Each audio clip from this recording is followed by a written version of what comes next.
Maaf ya Bu, sebelumnya perkenalkan saya Rika Jira Asmara dari mahasiswa Prodi Kebidanan dari Poltekkes Tanjung Pinang ya Bu. Iya. Maaf Bu, sebelumnya sesuai dengan kesempatan kita semalam ya Bu, kemarin saya ke rumah Ibu minta izin untuk melakukan penyuluhan Bu, sesuai dengan kami mendapat tugas Bu. Jadi saya akan melakukan penyuluhan tentang KB karena kan anak Ibu nih masih kecil-kecil kan Bu, jadi saya ingin melakukan penyuluhan KB.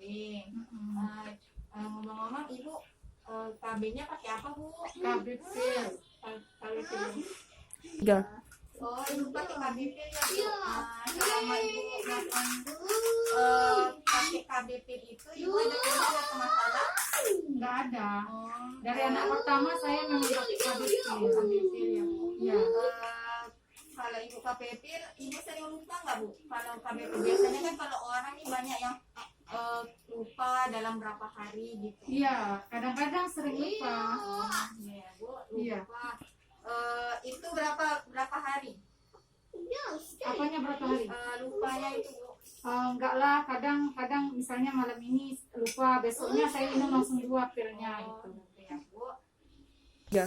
Berarti Ibu sudah tahu ya Bu cara memakai KB pil ini ya Bu. Iya. Tiga. Ibu sebelumnya Ibu tahu macam-macam KB itu apa aja? Itu KBP, terus suntik 3 bulan, suntik sebulan, terus ada yang susu itu aja sih. Oke ya Bu, di sini saya akan memberitahukan Ibu tentang macam-macam KB. Sebelumnya KB itu adalah alat kontrasepsi yang dibuat oleh manusia untuk menunda kehamilan. Jadi di sini macam-macam KB itu betul kata Ibu, ada pil, suntik, sama yang susu-susu itu ya Bu. Di sini saya akan menjelaskan tentang pil KB. Sebelumnya Ibu udah tahu kan Bu, pil KB itu sangat rentan untuk dipakai karena kalau kita lupa itu bisa terjadi kehamilan. Dan pil KB ini efek sampingnya bisa kita mual, sakit kepala misalnya kan Bu. Iya. Kalau misalnya suntik ini kan Ibu ada anak paling kecil nih, berapa bulan Bu? Ini 8 bulan, 8 bulan. Yang anak pertama 5 tahun. 5 tahun. Itu kan yang paling kecil ini kan sangat 8 bulan itu menyusui nggak Bu? Menyusui, tapi sekarang udah enggak lagi, 6 bulan aja menyusui.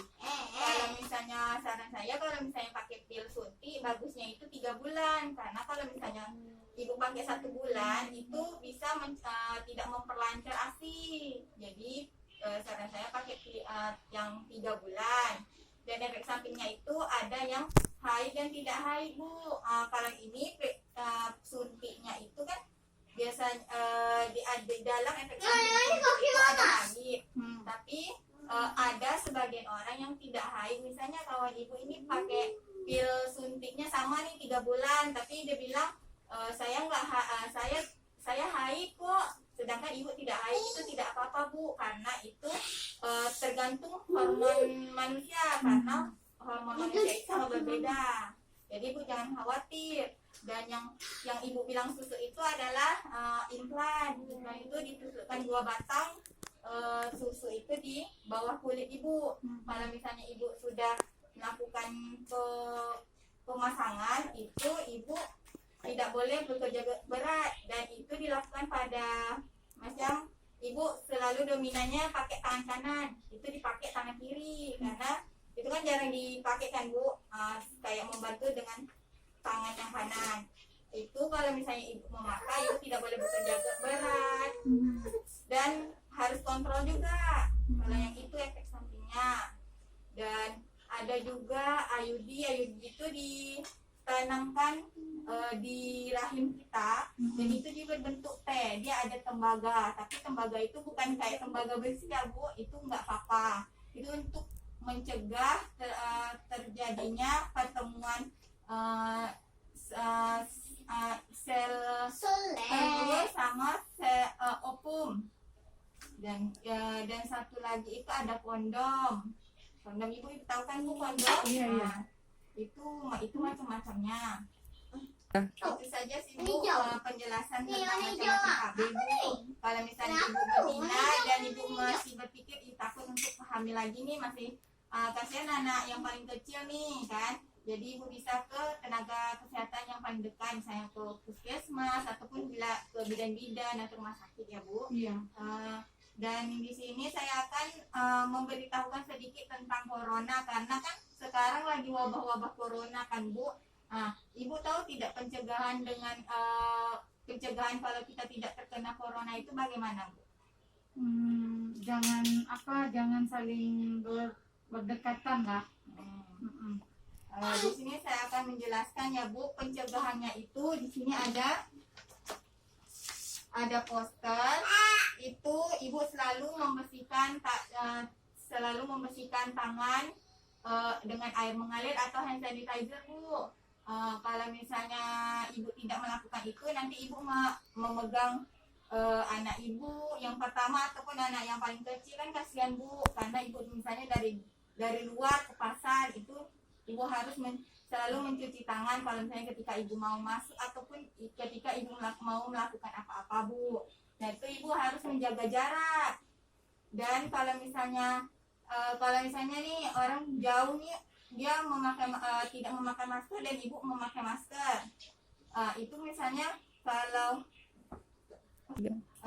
itu sangat bagus kalau misalnya ibu kemana-mana pakai masker, karena kita tidak tahu kan seseorang punya penyakit apa gitu kan bahaya kan Bu. Jadi misalnya kalau misalnya dia batuk, kita tidak terkena dengan virus-virus itu, karena batuk itu sekali dia mengeluarkan batuk gitu beribu-ribu kuman yang akan keluar Bu, jadi akan tersebar ke udara, kan tidak bagus kan Bu. Dan tuh ibu ini Bu, kalau misalnya ibu batuk, ibu tidak boleh batuknya seperti ini Bu, seperti ini batuknya.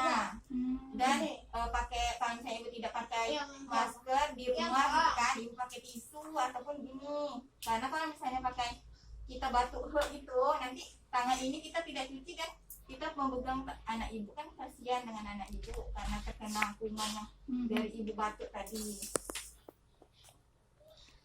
Dan di sini saya akan mengajari ibu tentang cara mencuci tangan baik dan benar. Ibu tahu nggak Bu, cara mencuci tangannya kayak mana? Biasanya ibu melakukannya seperti apa? Saya cuci-cuci aja sih. Cuci kita aja ya Bu. Nah itu tidak bagus Bu, karena kalau cuci-cuci seperti itu kumannya itu berapa persen aja yang hilang. Jadi kalau misalnya ibu mencuci tangan dengan baik dan benar dengan 6 langkah, itu bisa 100% bisa hilang dengan kuman itu. Jadi misalnya kan di sini saya ada bawa hand sanitizer Bu. Di sini coba ibu mempraktekkannya. Kita letakkan hand sanitizer sedikit.